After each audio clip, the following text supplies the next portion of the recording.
ഇന്നത്തെ ഈ വർത്തമാനം നിങ്ങൾ എന്നെക്കൊണ്ട് നിർബന്ധിച്ച് ചെയ്യിപ്പിക്കുന്നതാണ്. ഇങ്ങനത്തെ ഒരു വിഷയം സംസാരിക്കണമെന്നൊരു മുൻ നിശ്ചയമില്ലായിരുന്നു. അപ്പോൾ ഇതിൻ്റെ പൂർണ്ണ ഉത്തരവാദി അല്ലെങ്കിൽ ഉത്തരവാദികൾ എന്ന് പറയുന്നത് നിങ്ങളാണ്. ഡ്രൈവിംഗ് ലൈസൻസും RC ബുക്കും ഇല്ലെങ്കിൽ വണ്ടി ഓടിക്കാം എന്നൊരു വീഡിയോ ഞാൻ ചെയ്തിരുന്നല്ലോ. അത് നിങ്ങൾ ഒരുപാട് പേര് കാണുകയുണ്ടായി. ആ വീഡിയോ ഞാൻ ചെയ്തത് ഈ ട്രാഫിക് പരിഷ്കരണമൊക്കെയായിട്ട് സംബന്ധിച്ച് കുറേ കോലാഹലങ്ങളൊക്കെ ഉണ്ടായപ്പോൾ വലിയൊരു പരാതിയായിരുന്നു. ഈ പറയുന്നത് പോലെ ഡ്രൈവിംഗ് ലൈസൻസ് കിട്ടുന്നില്ല, അല്ലെങ്കിൽ RC ബുക്ക് കിട്ടുന്നില്ല. അതിൻ്റെ അടിസ്ഥാനത്തിൽ അതില്ലാതെ നമുക്ക് വണ്ടി ഓടിക്കാം, അത് ഡിജി ലോക്കറിൽ പോയി ഡൗൺലോഡ് ചെയ്താൽ മതിയായിരുന്നു എന്നുള്ള ഇൻഫർമേഷൻ പാസ് ചെയ്യുക എന്നുള്ളതായിരുന്നു എൻ്റെ ഉദ്ദേശം. പക്ഷേ എനിക്ക് ഒരുപാട് കമൻറ്റ്സ് ആ വീഡിയോയ്ക്ക് വരികയുണ്ടായി.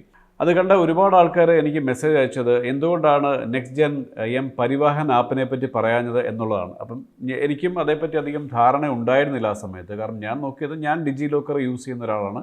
എല്ലാ ഡോക്യുമെൻറ്റ്സും അതിനകത്ത് കിട്ടാം. അതിനുള്ളിൽ തന്നെ നമുക്ക് RC ബുക്കും ഡ്രൈവിംഗ് ലൈസൻസും ഡൗൺലോഡ് ചെയ്തെടുക്കാം. പക്ഷേ വാഹന സംബന്ധമായ മറ്റൊരുപാട് പ്രശ്നങ്ങളുണ്ട്. അപ്പോൾ അതൊക്കെ ഇതിനകത്ത് പരിഹരിക്കാൻ പറ്റില്ല എന്ന് പറഞ്ഞ് എനിക്ക് കുറേ ആൾക്കാർ അതിന് എന്ത് ചെയ്യണമെന്നൊക്കെ എനിക്ക് കുറേ മെസ്സേജ് വന്നു. അങ്ങനെയാണ് ചില ആൾക്കാർ ഈ നെക്സ്റ്റ് ജെൻ എം പരിവാഹൻ ആപ്പിനെ പറ്റിയിട്ട് എന്നോട് പറയും. ഞാൻ അതേ പറ്റിയിട്ട് ഞാനൊരു വലിയ ടെക്നിക്കൽ ജ്ഞാനമുള്ള ആളല്ല. അപ്പോൾ എൻ്റെ ഒരു ആവശ്യത്തിന് വേണ്ടിയിട്ട് ഞാൻ അതേപ്പറ്റി കുറച്ച് കൂടുതൽ കാര്യങ്ങൾ നോക്കിയപ്പോൾ ഏതാണ്ട് ഇതും നമ്മുടെ സർക്കാർ നിയന്ത്രണത്തിലുള്ള ഒരു ആപ്പാണ്. ഇതിൻ്റെ പേര് next gen M Parivahan app എന്നാണ്.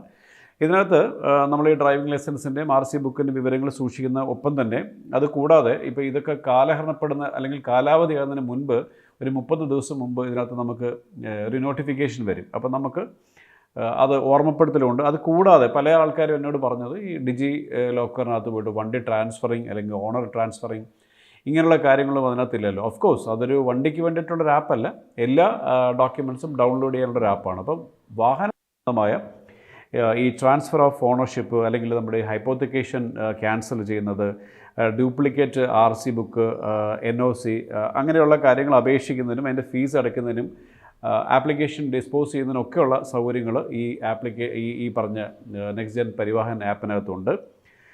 ഡ്രൈവിംഗ് ലൈസൻസ് പുതുക്കുക, പേര് തിരുത്തുക, അഡ്രസ്സ് മാറ്റം, ഇങ്ങനെയൊക്കെയുള്ള കാര്യങ്ങൾ, അല്ലെങ്കിൽ ഇൻ്റർനാഷണൽ ഡ്രൈവിംഗ് ലൈസൻസിന് അപേക്ഷിക്കുക, ഇങ്ങനെ വാഹന സംബന്ധമായ എല്ലാ കാര്യങ്ങളും നമുക്ക് ഈ പരിവാഹൻ ആപ്പിലൂടെ ചെയ്യാൻ സാധിക്കും.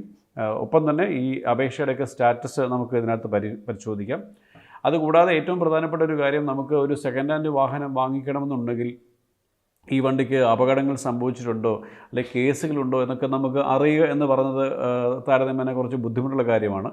ഈ പരിവാഹനം ആപ്പിലൂടെ ഏതെങ്കിലും കേസുകളുണ്ടെന്നൊക്കെ നമുക്ക്, അല്ലെങ്കിൽ അത് തീർപ്പാക്കുന്നതിനും മറ്റേ പാർക്കിംഗ് അങ്ങനെ എന്തെങ്കിലുമൊക്കെ ഇഷ്യൂസൊക്കെ ഉണ്ടെന്നുണ്ടെങ്കിൽ അതിൻ്റെ വിശദാംശങ്ങൾ നമുക്ക് ഇതിനകത്ത് പോയിട്ട് പരിശോധിക്കാവുന്നതാണ്. അതുപോലെ സെക്കൻഡ് ഹാൻഡ് വാഹനങ്ങളുടെ ഹിസ്റ്ററി പരിശോധിക്കാനും അതിൻ്റെയൊക്കെ എന്തെങ്കിലും കേസൊക്കെ ഉണ്ടോ എന്നൊക്കെ നമുക്ക് ഈ ആപ്പിലൂടെ അറിയാൻ പറ്റുന്ന പല ഭാഷകളിലും ഈ ആപ്പ് നമുക്ക് കിട്ടുന്നതാണ്. അപ്പം ഞാനത് പറയാൻ കാര്യം, എന്നോട് പല ആൾക്കാരും വാഹന സംബന്ധമായ ഒരുപാട് കാര്യങ്ങൾ എന്നോട് മെസ്സേജായിട്ട് അയച്ചതുകൊണ്ട് അവരുടെ അറിവിലേക്ക് ഈ ഡിജി ലോക്കർ എന്ന് പറഞ്ഞാൽ നമുക്ക് എല്ലാ ഡോക്യുമെൻറ്റ്സും ഡൗൺലോഡ് ചെയ്യാം. പക്ഷേ വണ്ടി സംബന്ധമായ എല്ലാ കാര്യങ്ങൾക്കും നിങ്ങൾക്ക് ഈ പറയുന്ന പോലെ next gen M Parivahan app download ചെയ്താൽ വളരെ സൗകര്യമായിരിക്കും.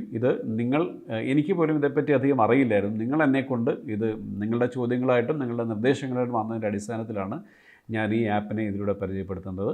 കൂടുതൽ വർത്തമാനങ്ങളുമായിട്ട് നമുക്ക് വീണ്ടും കാണാം. Thank you.